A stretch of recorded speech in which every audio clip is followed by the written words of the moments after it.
The Attorney General last week told me that there are 27 open investigations into leaks. What I want to know from you is, did the Dems set up Hope Hicks in that testimony, where they basically set her up for her to say, sometimes I have to tell white lies, like, oh, he's in a meeting, and when he's really not in a meeting, and now she's leaving. What's the story with Hope Hicks resigning? Oh, well, Hope has been at this for 3 years. I mean, there's nobody who's been more fastidiously loyal and of doing a high-level service for candidate Trump and for President Trump and President-elect Trump. 3 years of an unbroken service to this president and to this country in the last 13 months. She's a New Yorker. She'd like to be home with her family, and I know that she's got the president's respect, and she has the president's gratitude. He made that very clear to the world yesterday, and the president spoke for all of us who have had the privilege and pleasure of working with Hope, and in my case, being her friend, getting to know her and work very closely with her. That's got nothing to do with the testimony from the day before. What should bother everybody about what you just said are the leaks coming from House panels. We said this before. Once again, more leaks from that testimony. Once again, yesterday. more leaks. That's right. Look at what Congressman Peter King, who was in there, said. Peter King of New York. I would tell you, go ahead and look at his clips. What he said afterwards is he felt that Hope was very forthcoming. But you've got people lying and characterizing however they want, and then the media just run with it without verifying it. Yeah. Well, that's why I thought maybe she was set up. They don't. There's an article in the Daily Caller today basically saying that the Democrats set her up, that, you know, she's there answering questions, being honest, and they kept bringing up white lies, and then they walk out of the meeting, and next thing you know, it's on CNN.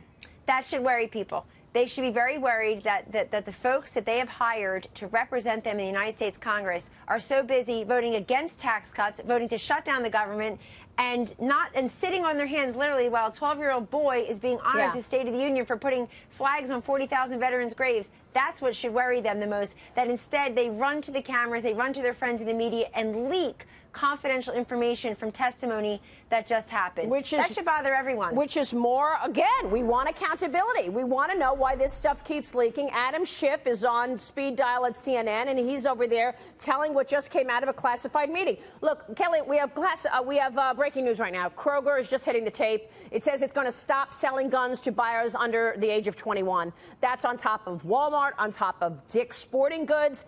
Is this what these companies should be doing? I mean, this is not the law of the land yet. I know the president has mentioned it, but these companies are going ahead of the law and saying, we're not selling guns to anybody under 21. Good move? The president has mentioned that. That's what the free market system allows, Maria, that each company makes a decision on any number of issues based on how their board feels, or their shareholders, or their management, or maybe the rank and file employees. But that's what the free market allows. If people don't like it, they'll walk and they'll go to a different store. Is the president happy about it? Well, the president has made clear that he thinks raising the age for the purchase of some firearms is something that's a legitimate issue to examine. But these businesses are taking action the way they've taken action on any number of things. I mean, some businesses give health care benefits, some don't. Many, and the growing number, over 300 and some companies now, have invested directly in their workplace and workforce from the great tax cuts and repatriation that they've been able to benefit from because of this president and the Congress's leadership. There, too, single-party vote. Not a single Democrat can vote to cut your taxes, but lots of them run to the cameras to leak confidential information while the testifier is still in the room. So let's think about that. But no, in terms of these companies, they have to make business decisions on any number of issues, and so they're making a response. Again, what are they responding to? They're not responding to the Second Amendment. They're not responding to law-abiding citizens who possess firearms. But is it They're legal? responding to what happened with a 19-year-old. Is that legal, though, Kellyanne? These companies doing what they want, even though the age is 18 right now? Right, but they're increasing the age. They're saying, in other words, if somebody wants to challenge it, they're going to say that they have a constitutional right to purchase a firearm at the age of 18 in Dick's or in Walmart they may have a constitutional right to do that, but they just can't do it in these 3 stores so far. They can do it elsewhere. But I'm sure there'll be some kind of challenge somewhere. There seems to be a litigation for everything. Yeah. But I think what this says, Maria, is an illustration of the action that individuals and organizations are taking in response to, again, I have to say it, school safety. The president has held 3 or 4 major meetings now, governors, affected families, law enforcement officers and educators, and then, of course, yesterday with bipartisan group of Congress and Senate, or the senators, and he is saying to them, he's saying to everybody, we know we have to do something. Let's be careful about what the something is. But these companies in the midst of this are reacting. Some have been trying to boycott the NRA, and you see that a lot of them have gotten backlash by doing that. Yeah. Kellyanne, real quick, why are you doing this opioid summit today? So the summit's been in the works for a while. Coordinating the schedules of 6 cabinet secretaries is not easy since it's such an active and results-oriented cabinet. But we're doing it today. I wanted to showcase the progress of the administration because this president tasked his entire administration to get on the front lines and try to combat the opioid crisis according to prevention and education, treatment and recovery, interdiction, and law enforcement.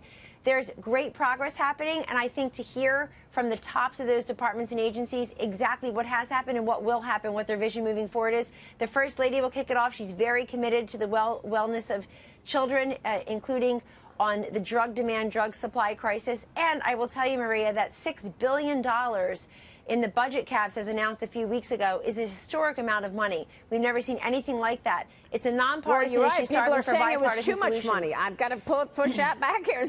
People are saying it was too much spending, $300 billion in spending in that last budget, Kellyanne. I recognize that opioids is important and you want to make a mark here, but are we breaking the bank? So there's treatment and recovery. There's interdiction law enforcement. Our folks need to disrupt the illegal flow of these opioids and the drugs over the southern border and through China. And then prevention education. Let's tell youth not to start in the first place. We're going to do a big ad campaign, but we need to give the resources what they need. Our DEA agents, the CPB, they're on the front lines. They need better resources. They've been ignored on this issue. Kellyanne, thank you so much. Kellyanne Conway.